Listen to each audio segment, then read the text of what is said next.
Students, अब हम discuss करेंगे statement law of independent assortment की। इससे पहले हम पिछले ही लेक्चर में डिस्कस कर चुके हैं डाई हाइब्रिड क्रॉस, जिसमें हमने दो ट्रेड लिए हैं। उन दो ट्रेड में पहला जो करेक्टर हमने यानी कि पहला जो ट्रेड लिया है वो सीड का कलर लिया है, और दूसरा जो ट्रेड हमने लिया है वो है सीड की शेप लिया है हमने। सीड कलर हमारे पास जो डोमिनेंट था वो येलो था, और जो ग्रीन कलर था वो रिसेसिव था, रिसेसिव अलील थी।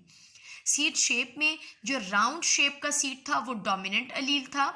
अलील शो करता था, और जो रिंकल्ड सीड था वो रिसेसिव अलील की वजह से शो होता था।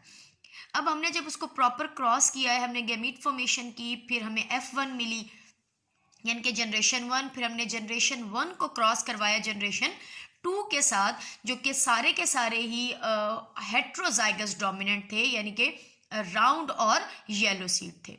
लेकिन जब सेकंड जनरेशन हमने देखी तो उसमें जब गैमीट फॉर्मेशन हुई, गैमीट फॉर्मेशन के बाद हमने उन्हें सेल्फ फर्टिलाइजेशन किया यानी कि सेल्फ क्रॉस करवाया, तो जो रिजल्ट आए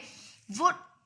मोनोहाइब्रिड क्रॉस की तरह या डोमिनेंट होने चाहिए थे या रिसेसिव, यानी कि राउंड येलो भी हम कह सकते हैं कि हमें पहले से आइडिया था कि शो होंगे, और रिंकल्ड ग्रीन भी, यानी कि राउंड येलो डोमिनेंट दोनों ट्रेड की अलील भी शो होंगी एक साथ, और रिंकल्ड ग्रीन यानी कि दोनों रिसेसिव की भी शो होंगी। लेकिन अनयूजुअल जो रिजल्ट थे वो दो तरह के रिजल्ट बिल्कुल अनयूजुअल थे कि डोमिनेंट राउंड के साथ रिसेसिव जो दूसरे ट्रेड की रिसेसिव अलील शो हो गई, और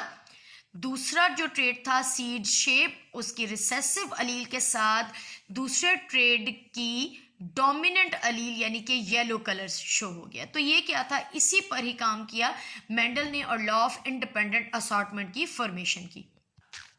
इसकी स्टेटमेंट कुछ इस तरह से है, the alleles of two or more different genes get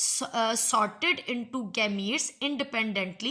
of one another, and every possible combination of alleles for every gene is equally likely to occur।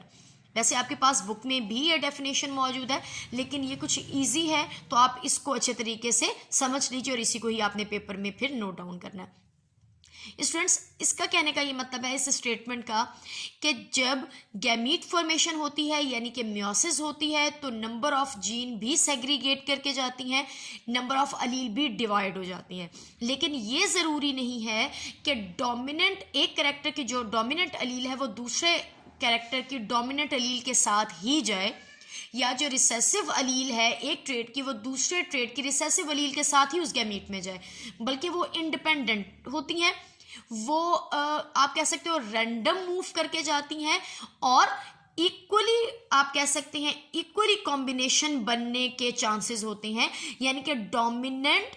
Dominant के साथ भी जा सकती है, रिसेसिव रिसेसिव के साथ भी जा सकती है, डोमिनेंट रिसेसिव के साथ भी जा सकती है, और रिसेसिव डोमिनेंट के साथ भी जा सकती है। यही है लॉ ऑफ इंडिपेंडेंट असॉर्टमेंट। एक बार फिर एक्सप्लेन करूं कि मियोसिस होती है जब गैमीट फॉर्मेशन गैमीटोजेनेसिस के दौरान, तो जब डिवाइड होती हैं क्रोमोसोम, या आप डीएनए कह सकते हो या आप जीन कह सकते हो, और आपको पता है एक कैरेक्टर की जो एक जीन है वो दो अलील्स रखती हैं, एक डोमिनेंट और एक रिसेसिव। तो आप ये पहले पढ़कर आ चुके हैं कि अगर डोमिनेंट होंगी एक कैरेक्टर की तो दोनों ही डोमिनेंट मूव करके जाएंगी, या अगर दोनों रिसेसिव होंगी तो दोनों ही रिसेसिव मूव करके जाएंगी दो डिफरेंट गैमीट में। लेकिन अगर हम बात करते हैं दो ट्रेड की, तो ये ज़रूरी नहीं होता कि एक ट्रेड की भी डोमिनेंट अलील जाए एक गैमीट में और दूसरे ट्रेड की भी डोमिनेंट ही अलील जाए, बल्कि पॉसिबिलिटी ये भी शो हो सकती है कि एक ट्रेड की डोमिनेंट अलील दूसरे ट्रेड की रिसेसिव अलील के साथ जाए, या फिर दूसरा गैमीट क्या बन सकता है, एक ट्रेड एक कैरेक्टर जैसा कि सीड शेप है रिंकल्ड जो कि रिसेसिव है, वो सीड कलर जो दूसरा ट्रेड है उसके डोमिनेंट के साथ भी जा सकती है और गैमीट फॉर्मेशन हो सकती है। इस तरह से जो चार गैमीट बनेंगे उनमें बिल्कुल आप ये नहीं कह सकते कि वो चारों के चारों गैमीट बिल्कुल एक जैसी जीन्स रखती हैं, इक्वली डिस्ट्रीब्यूट हो सकते हैं, इक्वली कॉम्बिनेशन बन सकते हैं, और हर एक अलील के पास इक्वल ही चांस बनता है, चाहे वो डोमिनेंट डोमिनेंट के साथ चली जाए, रिसेसिव रिसेसिव के साथ चली जाए, या डोमिनेंट रिसेसिव के साथ मूव कर जाए और गैमीट की फॉर्मेशन हो।